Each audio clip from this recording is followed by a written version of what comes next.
Halo guys, Assalamualaikum warahmatullahi wabarakatuh.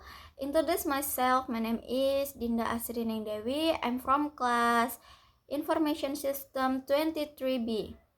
My NPM 233110045.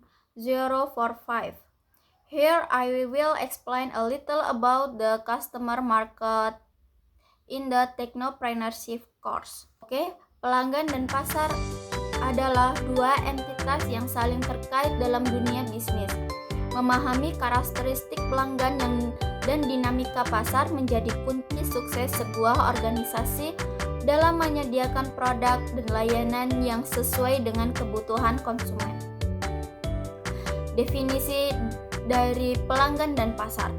Pelanggan adalah individu atau organisasi yang membeli atau menggunakan produk atau jasa dari perusahaan tersebut. Pasar sendiri adalah tempat di mana pembeli dan penjual berinteraksi untuk melakukan pertukaran barang dan jasa. Hubungan pelanggan dan pasar saling mempengaruhi satu sama lain, di mana kebetulan dan preferensi pelanggan mendorong perubahan dalam pasar. Selanjutnya, pentingnya memahami pelanggan dan pasar.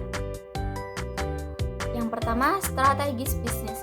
Pemahaman yang baik tentang pelanggan dan pasar memungkinkan perusahaan untuk mengembangkan strategi bisnis yang lebih efektif.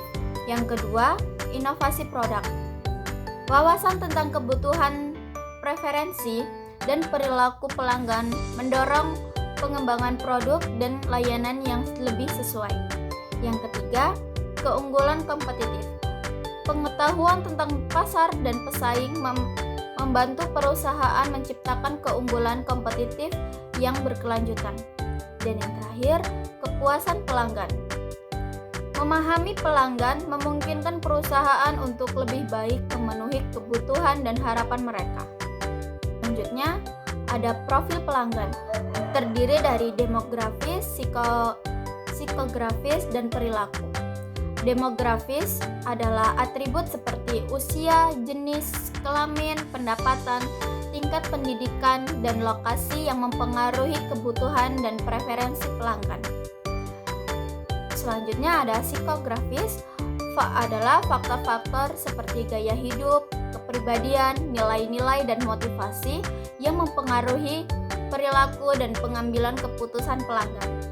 Dan ada perilaku, adalah pola pembelian, kebiasaan, dan interaksi pelanggan dengan produk, layanan, dan merek yang dapat diamati dan dianalisis.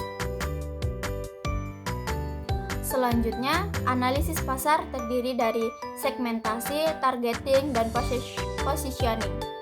Segmentasi sendiri membagi pasar menjadi kelompok-kelompok yang lebih kecil berdasarkan karakteristik pelanggan yang serupa.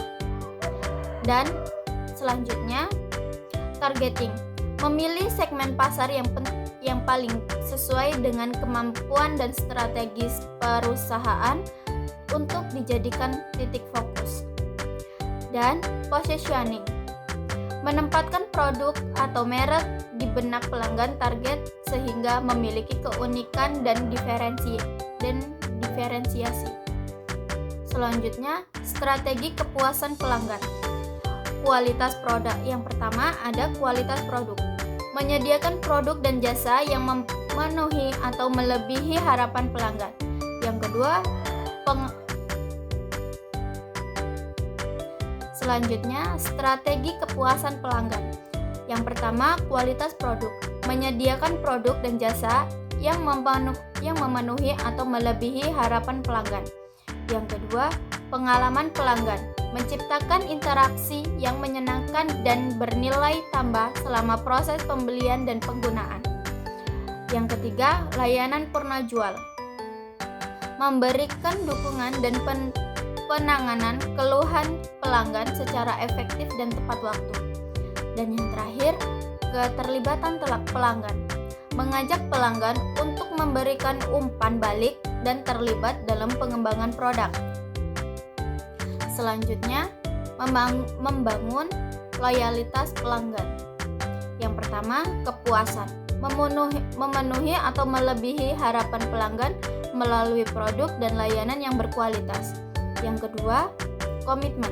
Menciptakan ikatan emosional yang kuat antara pelanggan dan merek atau perusahaan. Yang ketiga, ada loyalitas. Pelanggan menjadi penggemar setia dan